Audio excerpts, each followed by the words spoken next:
감자밥. 사흘, 이틀, 하루, 손꼽아 기다리던 여름방학이 되었습니다. 초등학생이 되어서 네 번째 맞는 여름방학입니다. 올 여름방학은 무려 일주일을 외할아버지 댁에서 보내기로 했습니다. 반평생을 고등학교 체육교사로 보낸 외할아버지는 시골에서 텃밭을 가꾸며 사십니다. 그런데 외할아버지는 좀 무섭습니다. 환갑이 훨씬 지난 할아버지답지 않게 아직도 하얀 눈썹을 휘날리며 달리기도 하고 어떤 때는 두 눈을 커다랗게 부릅뜨고 호령해서 마당에 있는 강아지도 쩔쩔맵니다. 저를 부를 때도 그래요. 경미야 하고 부드럽게 불러주면 참 좋을 텐데 외할아버지는 언제나 반경미 하고 출석을 부르듯 하지요. 그래도 나는 외할아버지가 참 좋습니다. 외할아버지는 솜사탕 막대처럼 꼿꼿한 면이 있기는 하지만 솜사탕처럼 부드럽고 달콤한 면도 있기 때문이에요. 우리 세 식구가 외할아버지 집에 도착한 때는 12시가 조금 지난 점심시간이었습니다. 일찍 길을 나서느라 아침밥을 제대로 챙겨 먹지 못한 나는 배가 몹시 고팠습니다. 엄마 아빠도 마찬가지였습니다. 미리 전화를 드렸기 때문에 한 상 가득한 밥상이 기다리고 있을 줄 알았는데 밥상위에 가득한 것은 삶은 옥수수와 감자였습니다. 밥은 서울에서 삼시세끼 먹는 것이지만 옥수수와 감자야 어디 그런가? 별미 중에 별미지. 그것도 내가 직접 가꾼 것이니까. 외할아버지는 목소리조차 싱글벙글했습니다. 외할머니도 덩달아 즐거운 표정이었습니다. 암만 이게 어디 시장에서 사 먹는 것과 같으려고. 가마솥에서 금방 삶아낸 옥수수와 감자는 달큰하고 구수한 냄새를 풍기며 모락모락 하얀 김을 피워 올리고 있었습니다. 맞아요, 선생님. 지금 딱 제철 음식이잖아요. 아유, 이 감자에 분핀 것 봐. 아빠는 커다란 감자 하나를 젓가락으로 쿡 찍어 맛있게 먹었습니다. 어머나, 맛있는 냄새. 이게 얼마만이야? 엄마는 노랗게 잘 삼긴 옥수수 자루를 들어 냄새부터 먼저 맡았습니다. 외할아버지와 외할머니가 흐뭇한 표정으로 바라보았습니다. 하지만 나는 얼른 손이 가지 않았습니다. 감자도 옥수수도 아빠 엄마처럼 그렇게 맛있어 보이지 않았습니다. 그리고 이런 간식거리를 점심으로 먹는다는 것은 말도 안 되는 일이었습니다. 아니, 경미는 왜 그러고 있니? 엄마가 옥수수 자루를 입에 댄 채 물었습니다. 안 먹을 테야? 아빠도 입안 가득 감자를 밀어넣고 놀리듯이 말했습니다. 외할아버지도 외할머니도 걱정스러운 듯 한마디씩 했습니다. 난 그냥 저녁에 밥 먹을래요. 나는 밥상머리에서 발딱 일어섰습니다. 아마 모두 눈치챘을 겁니다. 내 마음이 편치 않다는 것을요. 나는 한껏 예의 바른 몸짓으로 방문을 열고 바깥으로 나왔습니다. 그때까지 아무도 뭐라고 하는 사람이 없었습니다. 할멈, 따뜻한 밥 다시 하구려. 마당으로 내려섰을 때 할아버지 목소리가 들렸습니다. 나는 마당을 가로질러 골목으로 나왔습니다. 돌담 밑으로 파랗게 곽꽃이 자라고 있고 아침에 핀 나팔꽃과 채송화가 시들시들한 얼굴을 하고 있었습니다. 예쁜 꽃도 풀 죽은 모습은 보기 흉하구나. 나는 애써 기분 좋은 얼굴을 만들었습니다. 입술을 뾰록 내밀어 휘파람을 불었습니다. 그러나 소리는 잘 나지 않고 반경미 하는 외할아버지 목소리만 들렸습니다. 외할아버지는 어느새 내 곁에 다가와 손을 잡았습니다. 이럴 때 외할아버지는 꼭 솜사탕 같습니다. 외할머니가 밥 지을 동안 우리 바깥바람이나 쐴까?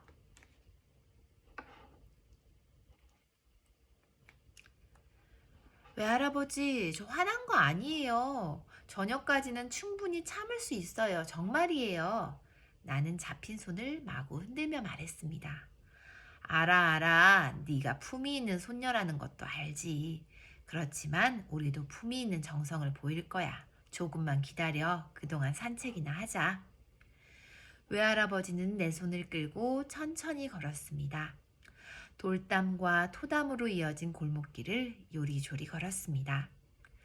집집마다 담장 위에 호박 덩굴이 올라앉고 키 큰 해바라기는 담장 꼭대기까지 고개를 내밀었습니다. 한낮이라 그런지 호박잎이 축 늘어져 있었습니다. 외할아버지는 동구 밖 커다란 느티나무 밑으로 나를 데리고 갔습니다. 여름만 되면 장기 바둑도 두고 낮잠도 자는 100명이 앉아도 될 만큼 넓은 나무 그늘에는 지금 아무도 없었습니다. 점심때라 모두 집으로 들어간 모양입니다. 마침 잘 됐네. 외할아버지는 누군가가 깔아놓은 돗자리에 풀썩 앉으며 삼배바지를 무릎까지 걷어 올렸습니다. 수백 개, 수천 개나 되는 느티나무 가지에서 귓속이 따갑도록 매미가 울었습니다. 바람이 불 때마다 매미 우는 소리는 낮았다 높았다를 되풀이하고 수십만 개의 느티나무 잎이 자랑자랑 소리를 내며 흔들렸습니다. 느티나무 앞으로 끝없이 펼쳐진 논에서 벼 자라는 냄새가 싸하니 묻어왔습니다. 논에서 나는 냄새는 언제나 좋았습니다. 자, 오늘은 이 할아비가 오래 묵은 이야기를 하나 꺼내야겠다. 이야기를요? 그래, 이야기하기에 딱 좋은 시간이구나. 사람도 없고 논에서도 저리 구수한 냄새가 나니 말이다. 옛날에는 저 냄새로 배를 채운 적이 있지. 수상했습니다. 외할아버지는 또 캐캐 먹은 옛날 이야기, 배고프던 시절 이야기 하나를 할 모양입니다. 그러니까 내가 읍내 고등학교에서 체육 선생님을 할 때니까 지금으로부터 한 30여 년 전이네. 내 엄마 나이가 17이었으니까. 나는 귀가 솔깃했습니다. 아무래도 나무 껍질 벗기고 풀뿌리 캐던 이야기는 아닐 것 같았습니다. 그러니까 내 엄마가 고등학교 2학년 여름방학을 막 끝냈을 무렵이었지. 외할아버지는 삼배바지를 훌렁 걷어 올린 맨다리를 슬슬 문지르며 이야기를 시작했습니다. 그때는 내가 훈육 주임이었는데 호랑이 선생으로 통했지. 나는 아침마다 교문을 지키며 학생들 복장이 단정한지 머리는 길지 않은지 모자는 똑바로 쓰고 다니는지를 살폈단다. 그때는 고등학생이 모자도 쓰고 머리도 박박 깎았으니까. 그런데 말이다. 어느 날 아침 어느 모로 보나 티 하나 잡을 데 없는 녀석이 내 앞을 지나가는데 술 냄새가 폴폴 나는 거야. 자세히 보니 얼굴도 볼그레하고 그래서 다짜고짜로 불러 세웠지. 너 이리 와봐. 녀석의 얼굴은 더욱 붉어졌어. 술 마셨지? 녀석은 고개를 푹 숙였어. 아무 말 없이. 나는 이것저것 더 물어보고 혼을 내주고 싶었지만 참았어. 녀석이 깡마르기도 했지만 너무나 단정하고 순해 보였으니까. 집안 어른 생신이어서 아침밥을 먹으면서 복술 한 잔 얻어 마셨겠지 하는 생각도 들었거든. 그래서 학교에 올 때는 술 마시면 안 된다 하고 그냥 돌려보냈지. 그런데 말이야, 그 다음날 아침에도 녀석이 지나가는데 얼굴이 볼그레한 거야. 나를 피해서 멀찌감치 가는데 아무리 봐도 이상했어. 난 또 불러 세웠어. 녀석의 얼굴은 더욱 붉어졌는데 어디선가 살짝 계피 냄새가 났어. 가만히 보니까 녀석이 계피 조각을 꼭꼭 씹고 있는 게 아니겠어? 그러니 술 냄새는 안 났지. 나는 화가 났어. 이 녀석이 분명 나를 속이고 있구나 하는 생각이 들었거든. 그래서 너 오늘 아침에도 술 마셨지? 하고 금방이라도 멱살을 잡을 기세로 물었지. 녀석이 한 발 뒤로 물러서며 고개를 드는데 붉은 눈자 위에 눈물이 고여 있는 거야. 무슨 말인가 하려고 나를 바라보는데 바로 그때를 노려 뒤에 있던 학생들 몇 녀석이 후다닥 지나쳐가는 거야. 보나마나 복장이 불량한 녀석들이 그런 틈을 노렸다가 그냥 들어가려고 수를 쓴 거지. 내가 거기에 넘어갈 사람이냐? 녀석에게는 얼른 내일부터는 정말 조심해 하고 돌려보내고는 쏜살같이 달려 저만치 내빼는 녀석들을 잡아 혼을 내줬지. 그 다음 날은 토요일이었어. 그런데 내 앞을 지나쳐가는 녀석의 얼굴이 유난히 헬쓱한 거야. 걸음걸이도 몹시 힘이 없었고. 나는 생각했지. 저 녀석 어쩌면 알코올 중독자인지도 몰라. 그 다음 주 월요일 아침이었어. 누구보다 학교에 일찍 가야 할 사람이 난데 그날따라 내 외할머니가 아침밥을 늦게 해줬지. 기분이 안 좋아 씩씩거리며 출근을 했는데 그 녀석이 또 불그레한 얼굴로 나를 비켜가는 거야. 그날은 술 냄새도 아주 진하게 났어. 나는 화가 무척 났지. 그래서 야 임마! 하고 불러 세우자마자 있는 힘껏 뺨을 후려 갈겼지. 그것도 이쪽 저쪽 몇 대씩이나. 너는 도대체 선생님 말을 뭘로 들은 거야? 동네 개 짖는 소리로 들려? 벌써 몇 번째야? 어? 나는 집에서부터 일기 시작한 화를 녀석에게 다 풀어버렸어. 녀석이 저만큼 떨어진 가방을 주워들고 내 앞에 와서 다시 서는데 술에 취해 비틀거리는지 맞아서 비틀거리는지는 모르지만 얼굴은 눈물 범벅이었어. 그제야 나도 너무했구나 하는 생각이 들었어. 그렇지만 정작 입 밖으로 나온 말은 내일부터는 조심해! 들어가! 였지. 그런데 말이다. 그날 점심시간에 밥을 먹고 오니까 내 출석부에 잘 접힌 종이 쪽지가 하나 들어있었단다. 선생님, 오늘 아침에 선생님이 벌 주신 친구는 아침밥 대신 술집기를 씻어서 먹고 오는 그런 친구입니다. 아버지가 술도가에서 허드렛 일을 하고 얻어오는 술집기를요. 용서해 주세요. 저희가 대신 용서를 빕니다. 2학년 2반 학생 1동. 아, 나는 그 자리에서 쓰러질 것 같았지. 그날 아침 내게 맞아서 쓰러지던 그 녀석처럼. 마음이 너무 아팠어. 내 손목을 댕강 잘라버리고도 싶었어. 녀석을 찾아가 꼭 껴안으며 펑펑 울고도 싶었어. 2학년 2반 교실로 찾아가 아이들에게 넙죽 엎드려 오히려 내가 용서를 빌고 싶었지. 하지만 어쩌겠어. 이미 엎질러진 물인데. 나는 조용히 녀석을 불렀어. 마침 교무실에는 아무도 없었고 열린 창문으로는 환안에서 풍겨오는 꽃잎 냄새만 잔잔하게 퍼졌지. 오늘처럼 말매기가 긴 소리로 울었고 나는 아무 말 없이 녀석의 손만 힘주어 잡았어. 그런데 왜 그렇게 눈물이 나는지 나는 주책 없이 녀석 앞에서 눈물을 흘리고 말았단다. 다음날 아침부터 나는 그 녀석이 학교 앞 해장국집에서 매일 아침밥을 먹도록 했지.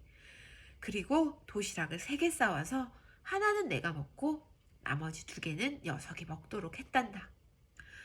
아, 그날 이후 나는 술도 딱 끊었어. 술 마실 돈을 모아서 녀석의 대학 등록금으로 썼지. 허허허, 지금도 그때를 생각하면 마음속 깊은 곳이 먹는 것처럼 아프단다. 외할아버지는 정말 마음이 아픈지 맨다리를 어루만지던 손으로 가슴을 쓸어내렸습니다. 왠지 모르게 내 가슴도 아팠습니다. 잠깐이지만 외할아버지가 미워지기도 했습니다. 하지만 그보다 이야기 속 오빠가 무척 안 됐다는 생각을 했습니다.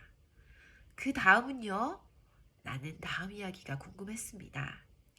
그 녀석이 어떻게 됐냐고? 네, 그 녀석 나도 저를 잊지 못하지만 녀석도 나를 잊지 못한 모양이지. 그래서 가끔 찾아온단다. 지금도 내 집에 와 있지. 지금도요? 나는 가슴이 확 열린 것 같았습니다. 그래, 반상수. 그 녀석이 그 녀석이지. 반상수. 반상수는 바로 우리 아빠 성함입니다. 그랬구나, 그랬구나. 그래서 아빠는 외할아버지를 보고 선생님이라 부를 때가 많았고 항상 깍듯하게 대하는구나. 외할아버지, 나도 모르게 눈물이 핑 돌았습니다. 알 수 없는 눈물이었습니다. 내가 외할아버지에게 살픈 몸을 기대자 외할아버지는 나를 달랑 들어업었습니다. 밥이 다 됐겠구나. 따뜻하고 김이 솔솔 오르는 쌀밥 먹으러 가자. 나는 외할아버지 등에 엎인 채 골목길을 돌고 돌아서는 내내 흐느꼈습니다. 술집기를 밥으로 삼아 먹었던 아빠. 그래서 외할아버지에게 뺨을 맞았던 아빠가 생각났기 때문입니다. 아이고, 우리 경미 아기가 되어 돌아왔네. 외할머니가 반기면서 정말 김이 솔솔 피어오르는 쌀밥을 고기 반찬과 함께 내놓았습니다. 그렇지만 나는 밥상 한쪽에 놓여있는 식은 감자를 숟가락으로 으깨고 또 으깨어 감자밥을 만들었습니다. 또 술집기로 배를 채웠다는 아빠 생각이 났습니다. 눈물 때문에 밥을 삼킬 수 없었습니다. 아빠 하고 부르고 싶은데 자꾸 눈물만 났습니다.